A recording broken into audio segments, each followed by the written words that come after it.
अभी सुन लीजिए, एक व्यक्ति को इसके सच तक न्यूज चैनल के माध्यम से 20,000 रुपए डोनेट किए गए थे।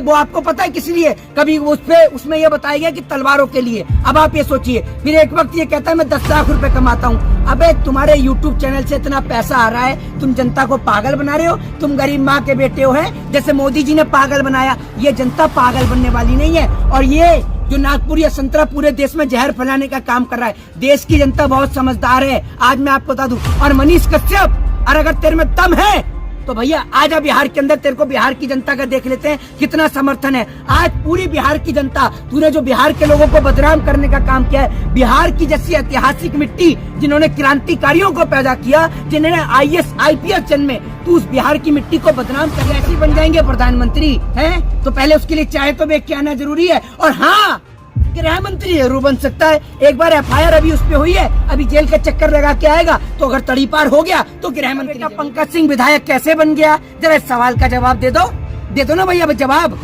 बताओगे? ये राजनाथ सिंह का बेटा पंकज सिंह नहीं है? अमित शाह का बेटा जैसा BCCI में कैसे बन गया? बता दो, कह दो अमित शाह का बेटा।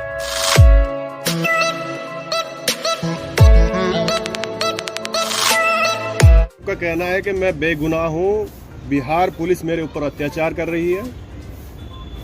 देखिए, मैं आपको बता दूं, जिस तरीके से ये चड्डी छाप पत्रकार ये बेगुनाह है, इसने बिहार के अंदर आप ये समझे दंगा भड़काने की कोशिश करी। इसने चंद व्यूज पाने के लिए अपने सच तक न्यूज चैनल, जो कि सच दिखाने का काम नहीं करता, सिर्फ देश और समाज में झूठ फैलाने का काम करता है, उस सच तक न्यूज चैनल के माध्यम से इसने पूरे देश में भ्रम फैलाने की कोशिश करी। और अपने जो आका है, इनके जो चड्डी छाप जो पत्रकार है, नरेंद्र मोदी जी को खुश करने के लिए या भाजपा को खुश करने के लिए जो बिहार के जो उप मुख्यमंत्री तेजस्वी यादव हैं, उनको बदनाम करने की कोशिश करी। क्योंकि बिहार के उप मुख्यमंत्री जब तमिलनाडु जाते हैं और वहाँ स्टालिन के बर्थडे में जाते हैं, तो इन्होंने कोशिश करी कि उनको बदनाम किया जाए। इसीलिए इसने जो झूठी खबरें दिखाई, उसके बाद ही इस भगोड़े पे बवासीर के ऊपर जो है वो FIR दर्ज हुई। और अब बिहार पुलिस ने FIR की लगाई है आग, तो भगोड़ा रहा है भाग, और जगह जगह छिप रहा है, बिल में छिप रहा है। ये वो टीवी पे आ रहे हैं, चिपका रहे हैं, टीवी पे आ रहे हैं। अरे टीवी पे ही तो आ रहा है, बिहार में आए ना, या नोएडा में छिपकर बैठा हुआ है। ये जितने भी लोग हैं ना, ये ऐसे ऐसे लोग हैं। अब आपको लगता है तेजस्वी यादव के पीछे पड़ रहा है, तेजस्वी यादव को कह रहा है 25 में मुख्यमंत्री नहीं बनने देंगे, हमें गिरफ्तार कर लिया तो 3 महीने में सरकार गिरा देंगे। अबे तुम कुछ नहीं कर सकते। तुम जैसे झंडू बाम को ना तो नीतीश कुमार देखते हैं, न तेजस्वी यादव देखते हैं। तुम्हें देखने का उनके पास समय है? ये बताओ, वो देश की जनता को, बिहार की जनता को देखेंगे या तुम जैसे झंडू बाम को देखेंगे? आप ये सुनिए, अभी मैं आपको बताता हूँ, उत्तर प्रदेश के संबल में एक जगह है, संबल उत्तर प्रदेश के अंदर, वहां पर एक पत्रकार जिसका नाम है नारायण करके होता है, तो वो वहां पर सवाल कर लेता है नेताजी से कि नेताजी आपने नाले बनाने की बात करी थी, आपने विकास करने की बात करी थी, आपने कुछ भी काम नहीं किया है। तो अगले दिन उस पत्रकार को गिरफ्तार कर दिया जाता है। तो मैं तो तेजस्वी यादव से कह रहा हूँ कि जब इसने पहली बार बिहार के अंदर झूठ और भ्रम फैलाने का काम किया था, अगर आप उसे उस दिन जेल के अंदर बंद कर देते, तो ये बवासीर की बीमारी जो आज इतनी बड़ी हो गई है, ये इतनी बड़ी नहीं होती। ये सन ऑफ बवासीर जो बिहार के अंदर सरकार गिराने की बात कर रहा है, ये निर्दलीय चुनाव लड़ चुका है और खुद का चुनाव जीता नहीं गया, और बात कर रहा है चुनाव जिता, वो क्या कहते हैं, सरकार गिराने की। इससे पहले बहुत सारे लोग आए। ये उत्तर प्रदेश की बात नहीं करेगा। उत्तर प्रदेश की बात इसलिए नहीं करेगा क्योंकि बिहार जो है, आप ये समझ लीजिए, बिहार जो है वो इनके जो बिहार का ये बेटा है और यूपी इनका बाप है। ये समझ लीजिए, बिहार का बेटा है, यूपी इनका बाप है। उत्तर प्रदेश में नहीं दिखाएंगे ये, क्योंकि इनके ऊपर नागपुर का हाथ है, नागपुर का हाथ लगा हुआ है इनके ऊपर, RSS का हाथ रखा हुआ है, तभी तो इनका नाम चड्डी छाप पत्रकार है। आप ये समझ लीजिए, बिहार का ये बेटा है, ये समझिए, यूपी इनका बाप है। वहां नहीं दिखाएंगे, यूपी की बेरोजगारी नहीं दिखाएंगे, यूपी की महंगाई नहीं दिखाएंगे, बॉम्बे में बिहारियों के ऊपर अत्याचार होता है वो नहीं दिखाएंगे, उन्हें मजदूरी नहीं मिलती वो नहीं दिखाएंगे। पहले दिखाता था, क्योंकि पहले वहां पर सरकार उद्धव ठाकरे की थी, अब नहीं दिखाएगा। ये नागपुरिया संतरा आज आकर न्यूज चैनलों पर बाइट दे रहा है। अगर तेरे में दम है भैया, तो एक बार बिहार का चक्कर लगा ले। तू समझ रहा है, जिस बिहार की जनता को तू कह रहा है कि भैया तेरे साथ खड़ी है, पहले तो तुम बड़े बड़े बतौले हाँक रहे थे कि बिहार की जनता के लिए गिरफ्तारी दे देंगे, ये कर देंगे, वो कर देंगे, और भैया अब आप देख लीजिए। नहीं तो अभी तो अपनी बात रख रहे हैं ना वो जनता तक, कि मैं निर्दोष हूँ, फंसाया जा रहा है, साजिश हो रही है उनके खिलाफ।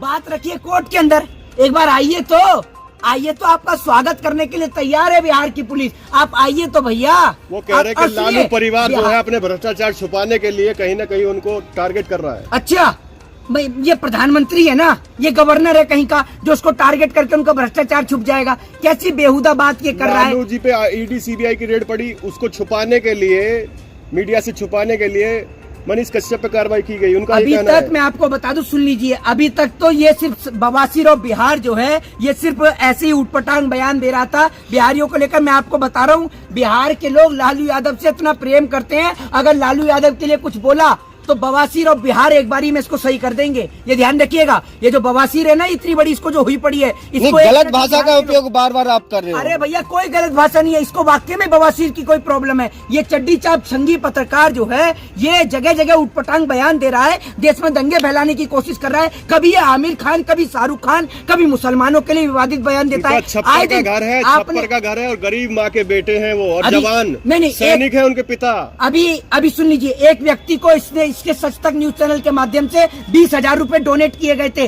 वो आपको पता है किस लिए? कभी उसमें यह बताया गया कि तलवारों के लिए। अब आप ये सोचिए, फिर एक वक्त ये कहता है मैं 10 लाख रुपए कमाता हूँ। अबे तुम्हारे यूट्यूब चैनल से इतना पैसा आ रहा है, तुम जनता को पागल बना रहे हो। तुम गरीब माँ के बेटे हो, है जैसे मोदी जी ने पागल बनाया। ये जनता पागल बनने वाली नहीं है। और ये जो नागपुर या संतरा पूरे देश में जहर फैलाने का काम कर रहा है, देश की जनता बहुत समझदार है, आज मैं आपको बता दूं। और मनीष कश्यप, और अगर तेरे में दम है तो भैया आजा बिहार के अंदर, तेरे को बिहार की जनता का देख लेते हैं कितना समर्थन है। आज पूरी बिहार की जनता, तूने जो बिहार के लोगों को बदनाम करने का काम किया है, बिहार की जैसी ऐतिहासिक मिट्टी जिन्होंने क्रांतिकारियों को पैदा किया, जिन्होंने IAS IPS जन्मे, तू उस बिहार की मिट्टी को बदनाम करने का प्रयास कर रहा है। बिहार के लोग अपनी क्रांति के लिए जाने जाते हैं और ये बिहार को बदनाम करने का काम कर रहा है। इसीलिए प्रधानमंत्री बनेगा हमारा बेटा। जी, उसकी माँ कहती है प्रधानमंत्री बनेगा हमारा बेटा। हाँ, बनेगा प्रधानमंत्री, ऐसे ही बन जाएंगे प्रधानमंत्री, हैं? तो पहले उसके लिए चाय तो बेच के आना जरूरी है। और हाँ, गृह मंत्री जरूर बन सकता है। एक बार FIR अभी उस पे हुई है, अभी जेल का चक्कर लगा के आएगा, तो अगर तड़ी पार हो गया तो गृह मंत्री जरूर बन सकता है। अब राजा का बेटा राजा नहीं बनेगा। हाँ, राजा अब का गरीब बेटा का राजा नहीं बेटा, बनेगा। हाँ, अब गरीब का भी तो बनेगा। राजनाथ सिंह का बेटा पंकज सिंह विधायक कैसे बन गया? जरा इस सवाल का जवाब दे दो ना भैया, जवाब बताओगे? ये राजनाथ सिंह का बेटा पंकज सिंह नहीं है?